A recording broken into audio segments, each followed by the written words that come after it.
Hello and welcome to Election Countdown, episode 16. I am joined by the Feminist Society, where I have Kemba Hiya. and Elise. Hi. They're going to talk to me about their society and what they do on campus.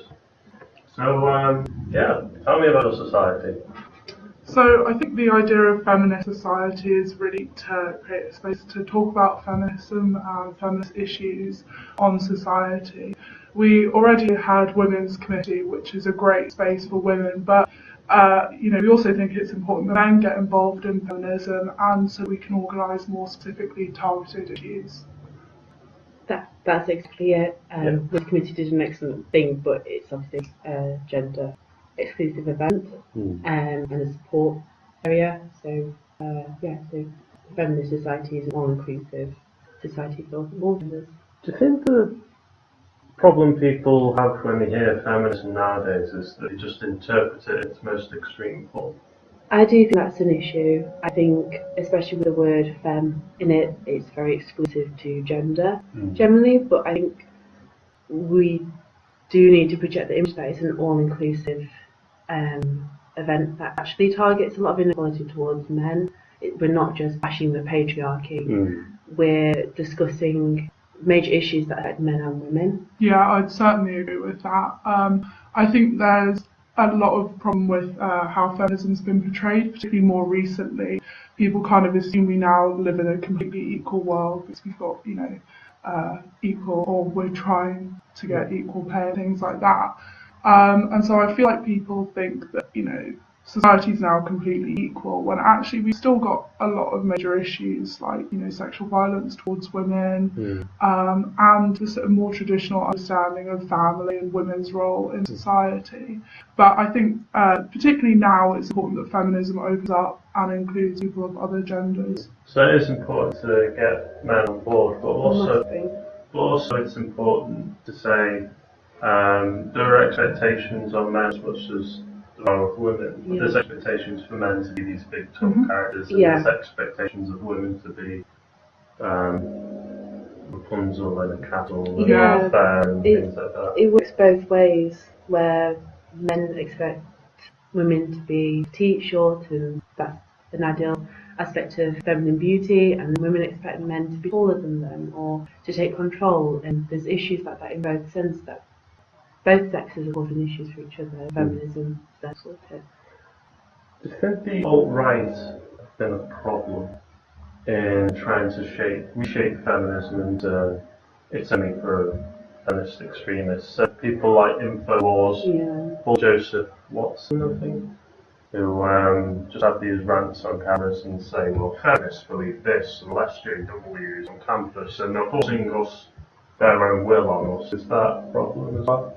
Yeah, I definitely think it is. It's something that I find really frustrating because that really creates this image of it's just crazy women who hate men, and that's just not it. I mean, if you believe that, men and women and people of other genders are equal and should be treated as such, congratulations, you're a feminist. Yeah, it's not the third-wave feminism idea of the feminist lesbian woman.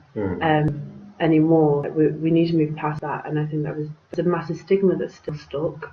This very far right, very overactive feminist as well. It's not like that anymore. It's a social movement, and it's for everybody who believes in gender equality. And I think it's easy for people who are sexists to say, feminism's the problem, rather than to actually come out and say, I don't think men and women are equal and should be treated as such. So I feel like it's kind of something that people can hide behind, hide their own issues. I think so. What about what I think are the majority of men who support feminism but say stupid things? I mean, I've said stupid things and I have friends that say stupid things. What should be the repercussions? Well, I think as an individual, I think if you do experience a friend who says something stupid or sexist, it's not naturally to punish them or to make a big scene out of it. It is just to teach.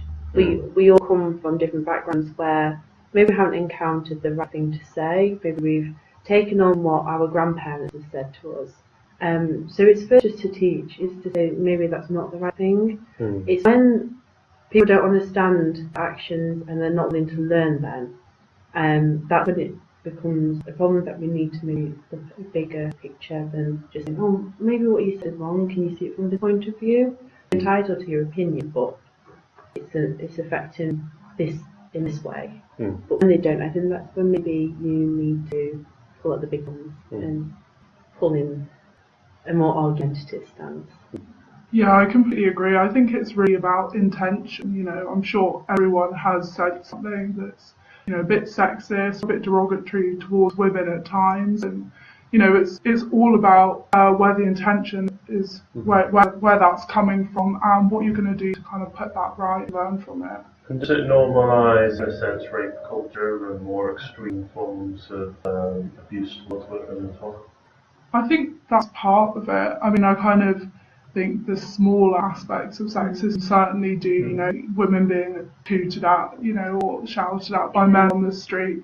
You know, of course, that's, you know, not the same as raping someone, but I think that does create an environment where women are sexualised. Yeah, it's where it begins. If you think it's okay to have lad culture and have guys talk about you and grope you in clubs or bars, when you leave the club and then you've got this expectation that women are the object that you can talk about, you can sexualise without any of their consent. It's only a progression of groping to kissing to touching, then to getting to rape. It's a slow progress that you can make from the beginnings of that culture, just the way we view women, maybe on and out. I do want to actually go more into this, even though it's not inside notes. Do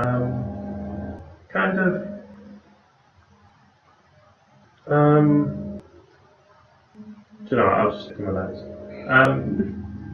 But in terms of feminism as a whole, there's also been kind of problems with what people are now calling white feminism. That there's expectations that women should, you know, getting rich white actresses into leading roles is more important than trying to help the majority of women in society. There's this vision that, or this argument that this is what feminism has become rather than a kind of tide that lifts all boats. I think that's a really fair point to make. I think feminism has been a large portion of feminism, especially that's shown in media, is very white-centered. And there's also commercial feminism now. There's branding of feminism or feminine products, which is an issue in itself. It's mainly targeted and shown white women, and a lot of the time we disregard a lot of other cultures. And I think part of it is maybe laziness. With other cultures comes other problems, and how intertwined.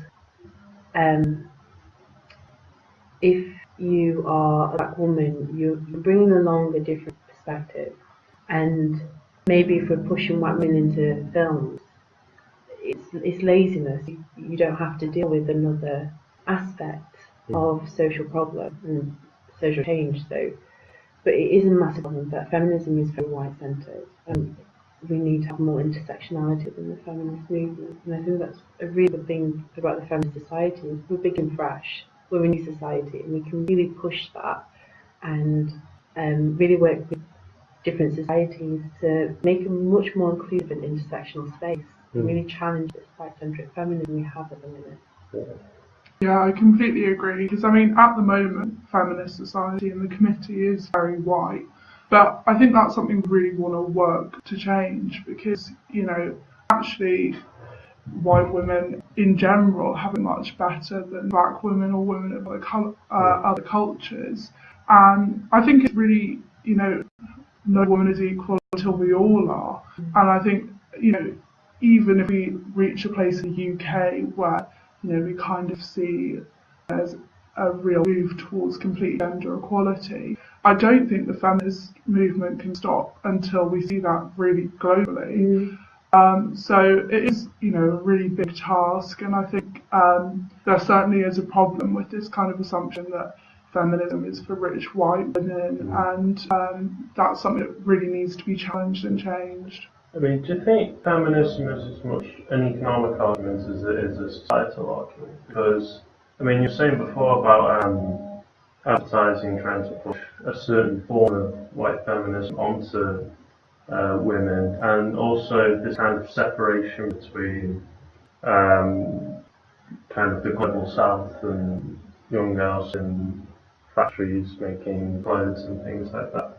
I think feminism is as much as an economic argument in that respect, in that we need to get women economically equal with men in order to achieve a more feminist society. I think that's I think for the first step is equal pay is necessary. And like in America, the women don't have equal pay, and that's come up multiple times in jokes and popular culture, but it's still not being taken seriously. And if you're economically sound on your own, you have freedom. And though it's horrible and capitalist, you need money. And if you can't make your own money and live off of a living wage of your own money, then you're not independent. If you're dependent on, let's say, a husband, and in some countries you will be, you don't have any independence to change anything social. Do you think there's almost a child issue as well, where women have to take time out of work in order to have children, that they're then dependent upon men still in the 21st century? Massively. The way our maternity leave works, it's very for the female to take that time off. It's not, oh, let's push for men to take equal time off and you have to share the time. It's very much like, oh no, the mother stays at home still. It's a massive general thought that that's the way it goes. And so then the woman is to be dependent on a man. And your maternity leave runs out. You then it's for one person in the relationship to support you. And if you are in a male and female relationship and you've had a child together, it takes the support of the male, and then you'll be dependent on the breadwinner. Yeah, I think to me feminism is about choices. It's about allowing women and men and people of other genders to be able to choose, what they want to do with their lives. And I think it's perfectly legitimate if a mother chooses to stay at home with her child. But as a society and a culture, we've kind of really forced that on women. You have to be earning, the second earner in a household has to be earning £26,000 in order to pay for a child to go in childcare. And that just prices so many women out of the job market, and means that, even if a mother would like to go back to work, it actually doesn't make financial sense, even if she's in a relatively well-paid job, which is just absolutely absurd. And that kind of does take you down to the, with economic freedom, gives you a bit of social freedom as well. And do you think there's still kind of, people have this assumption where a woman who is a career woman must be more cold and hard because she doesn't have children and she doesn't... This massively feeds into politics and the general election and stuff. When you read about a quote on Margaret Thatcher about saying how she was a better politician than wife and mother, that's just because she came off as cold and hard. And I think you can, in a very extreme form of feminism, you can be seen as weak if you're going to cater to gender norms and be a caring, loving mother at home and have that very wife and barefoot in the kitchen image. And then you have another extreme, the image of this cold-hearted woman and ruthless and going into work. And we were talking about how you have to almost put up front. You feel very challenged to do that, to not let your femininity be expressed, especially if you're going into a very male-centric zone. Yeah, I think in the workplace, femininity is really not seen as a quality. It's seen as something that's actually bad. And, the sort of typical feminine qualities, caring about people, maybe being a bit more emotional, which is, of course, not true of women at all. But those are often seen as negative things that everyone wouldn't want. And actually, I think an important part of feminism is to say, why? Would it not be a more pleasant workspace for everyone if people felt more able to talk about their emotions or say, this is too much, I need the time? And that crosses gender boundaries, doesn't it? Yeah, that's why I always set an example. So women are some women feel like they need to act like this male trope of, but why do we have is a male trope anyway, that a man in the workplace is ruthless and uncaring and hard-hitting and doesn't let his emotion show. Why do you have that already? And that's the crux of feminism, to challenge these gender perceptions, which then leads them on to women acting like that, like the Margaret Thatcher like idea that you have to have elocution to sound like a man. Like, why do we have this idea of masculinity that we're emulating? Moving on to the election, do you view Theresa May and Hillary Clinton as feminist candidates because they're women? No, I don't see Theresa May as. I don't see May at all as a feminist. Well, I see her as a powerful woman, but I don't see her massively as a feminist. She doesn't come out and talk about feminism. She doesn't necessarily cater a lot of her arguments towards equality. And the way she deals with sexist behaviour towards her isn't challenging, it isn't teaching. We often, like when comments made about her clothing or the Daily Mail's leg comment, she joked it off. She went, "Oh, I'm wearing trousers today," and instead of saying that was really wrong to say, you should take me seriously, she just let it pass. And she does it a lot with all of her comments on her shoes or her trousers or her skirt. And it's stuff that doesn't matter. A politician that would be said over a male. She doesn't challenge and doesn't teach.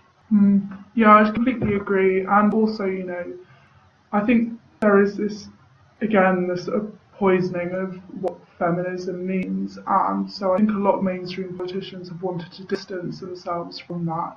Even though, Theresa May is a huge beneficiary of feminism, she wouldn't really be able to do what she's doing now without, generations and generations of feminists coming before her. And, it was evident in the Tory leadership contest when, there was that whole thing with Andrea Leadsom saying she'd be a better Prime Minister because she was a mother. And I just think in politics, particularly even with female politicians, we have a real issue with sexism from woman to woman, judging their lifestyles and saying that, you're not fitting of what a woman should be. And actually, that's wrong, and it's part of feminism to challenge that. Do you think the Labour Party has been the feminist party despite never having a female leader? Do you think it's always been the one that's put forward progress? I think we align ourselves more with Labour and equality, and feminism falls into that, and I think we naturally feel more of a connection with everyone equal, and Labour often represents that a lot more. Yeah, I think it's important to say as a society we're not, politically affiliated, and we, welcome people of all genders from all political backgrounds and of all opinions. But currently, and if you look at the current manifestos and the number of female MPs, Labour is certainly doing more to promote female involvement and create a fairer society. Do you have any election predictions? They depending on what source you get it from, I think it changes. But I do hope Labour do well, personally. And I think interestingly, a lot of students who live in Enclave Village, they should get voting if they want to vote for Labour, because it's a contended spot between Lib Dem and Labour. So it is a hot spot this year. And maybe I remember the campaign we just missed out 2 years ago. But maybe it changed this year. Maybe people will be like, yes, Labour. Yeah, I think it will probably be a Tory majority, but I hope that it won't be a complete landslide for sort of democracy more than anything. I think it's not healthy to have a sort of one-party state. I just wanted to ask, this is an embarrassing question, but I didn't write it down. Is there a correct way to pull in court? Just to put it out there, is there a correct way that men should act if they're trying to catch someone's attention? Because I watch so many men and they're completely clueless. It's like a zoo in there. Yeah. I guess the first one is don't touch. Physical invasion in any way is not okay. You can view it like a fight. If you go and touch somebody without their consent, it's like throwing the first punch in a fight. It's not fair. I think just don't assume. So maybe I always follow the rule that the woman should always make the first move. I think so. You can make the first move if maybe there's mutual attraction there. If you're both making eye contact and maybe held longer than a blink, and that's a good step. And then just say hi first of all. There is a problem, I think, on both sides of women expecting to sleazy comments in groups, and then leave a man just go up to a woman and say, "Oh hi," you go, "I'm not interested." Don't start. But maybe just get past that and say, like, "Oh, okay, well, have a nice day, nice night." Just don't grope. Just don't go full in for a relationship straight away. And if you're buying them a drink, don't expect anything. Yes, don't expect anything. A drink is a drink, and at the end of the day, you could buy a drink to your friend. Yeah, I mean, I'd generally say when you're going in, don't do anything that you wouldn't do with someone you have a completely platonic relationship with. So, kind of talking and dancing with someone, absolutely fine. The whole eye contact, kind of have a little look, dance over, that's all fine. Offer to buy a drink, go somewhere to have a chat. But just if you come up and your first move is to smack my bum, I'm just gonna run the opposite direction. I'll probably confront you. Yeah. Also, don't expect anything from any of it. So at any point, both parties can say no. Both parties can say, "I'm not interested anymore." And I think there's a fear of expectation that if they've been talking to you and if they've bought you drinks, that you have to carry on and you have to maybe take it to another level that you're not ready for. And I think the big one is to face that you're probably drunk and thoughts change fleetingly and very quickly. So. Okay. One last thing before we go. Stealthing is in the news. Will I explain what that is? Yeah, so that's the current trend. This is the post-court phase. Of when you're having sex with someone, taking the condom off without asking their consent, which, it's a form of sexual violence. It's version on rape, it's non-sexual sex then. There's certain deal breakers when you're going to have sex.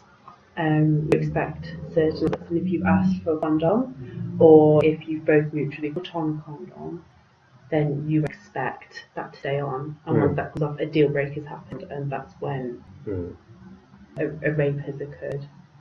Yeah, I think it's a real problem. I mean, fortunately haven't heard of it happening too often, but it's really trivialising the fact that, if a woman gets pregnant, that's actually a really big deal, and whether or not she chooses to have an abortion can be quite a difficult thing for someone to decide. Also, the chances of getting an STI, it's really playing with fire. I mean, if you completely ignore the fact that it's changing, the terms that you've agreed to have sex on, it's also just dangerous and stupid thing to do. Do you think the man with the tea cartoon is important? I think it's a great introduction to consent. I think on some level, down the line, when society progresses, it may become a bit of a trivialised view of consent. But I think especially in freshers, to show that video is very important because it does show forcing yourself onto somebody. If somebody starts drinking tea and doesn't like it, and it's a very good way to show that of the basics of consent. And I think it's a very clever idea to use analogies like that. Yeah, no, I completely agree. I think it's a great introduction, but I think there are deeper issues that it doesn't tackle. Yeah, like consent isn't black and white. It's a very grey area, and there's issues of the yes and no models where the T idea gives the idea that you say yes or you say no very explicitly, and that, as you know, we don't negotiate sex normally. We don't have a series of questions of, are we going to do this next? Yes, no. Are we going to do this next? Yes, no. And the T tea obviously doesn't cover that, which is maybe the next step to cover. It's not always a black and white area. It's just a mutual understanding all the time. I think you can tell when there's consent given and there's consent not. Yeah, I completely agree. What I do think is really good is the universities talks at environmental pressures and about consent, and they gave a lot more in-depth case studies than the tea video, and I think that was really good because it showed how you can help with ensuring safe sex with your friends and flatmates and looking out for non-consensual activity, which was really clever. Okay, well, I'm glad I asked the two most important questions, despite not writing them down. Yeah, but Right at the end, I was going to sneak in. Tomorrow I have absolutely no idea who I'm going to have on. I'm really just going from guest to guest now. But thank you for coming on. I think everyone at home learned something, I learned something, and this was a good venture. I kept being told that the Feminist Society on, because, well, people are sexist and that's why they want me to. that's another example. Feminism has got a really bad name. Well, yeah, that's why I kept being told not to. But We'll prove them wrong. I'm glad I did. This was a good conversation.